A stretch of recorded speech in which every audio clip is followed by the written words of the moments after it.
All I want to do is ask how you're doing. That, I guess, one-sided conversation kind of goes camera. It would just be nice to listen to someone else. It's just hard when the person I could talk to about anything is the person I can't talk to at all.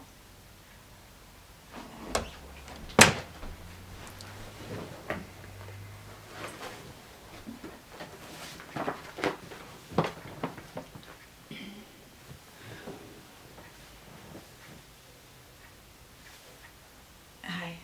Right. So fusiform gyrus is that capgra? Capgrass? Capgras? Don't go. Sorry, I was just trying to chase down my caboose.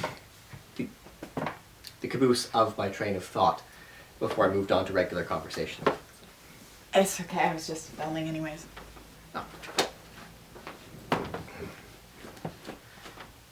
Do you want to help? Sure. What do you want to talk about? I don't know. What am I supposed to talk about? You could talk about yourself. Not really much to say. Well, how old are you? I'm 24 years old. I'm finishing up my residency.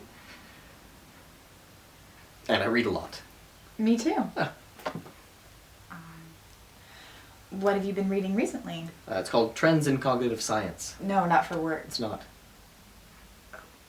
I'm doing my residency in general surgery, but I've always been interested in neurology, and I'm reading this article about how damage to a particular part of the brain called the fusiform gyrus can actually cause you to lose the ability to recognize faces. Oh, I think I've heard of that. Is that called face blindness? Yeah, exactly. A patient can recognize, say, their mother based on their voice, but if they look at them, they have no idea who she is. Wow. Yeah, it's because the fusiform gyrus is located like right here on the back of your brain, and anyway, when you get into an accident and a particular part of the brain is damaged, nerve impulses from the autonomic nervous system, the body, to the fusiform gyrus get severed. So when you're looking at somebody significant, you feel excited. Your heart rate increases, blood goes to your limbs, you start to sweat mildly. Not like after a run, but like kind of in a just perceptible way. Like your palms start to feel moist. So the fusiform gyrus is responsible for recognizing faces, but has nothing to do with emotional attachment. So it has to wait for a response from the body, letting it know that there is emotional attachment. But when you look at a loved one, and due to nerve damage, the emotional response doesn't get through, you kind of, I mean, it's like, if you were to look at someone you love, you'd feel something, but your brain says, we don't feel anything, so they must be an imposter. Yeah, exactly. That's so sad.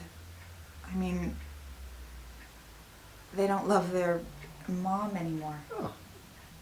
They can still talk on the phone. You can still recognize voices, so the connection isn't completely lost.